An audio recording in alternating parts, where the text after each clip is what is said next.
And I understand why in 1967 there weren't cameras in the cockpit.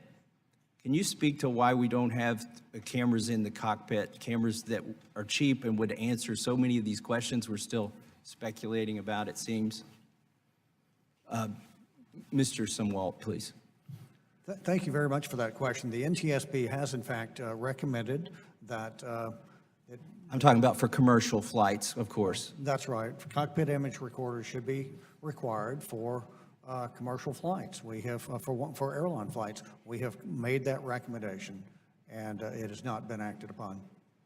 Why hasn't it been acted upon? Well, that's a great question, and it's a question that the regulator should answer. Can I ask you, Mr. Elwell? Do you have a thought on that?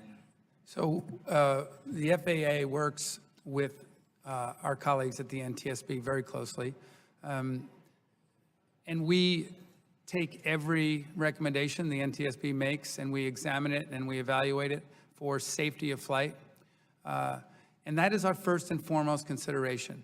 And Chairman Sumwalt and I have not always disagreed on all the recommendations, but I think we would both say that the semi-symbiotic relationship that we have has been part and parcel of where we are today and the safety record we have today.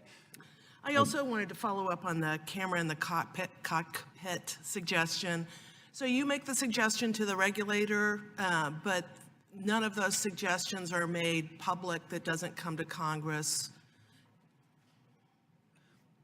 Thank you for that question.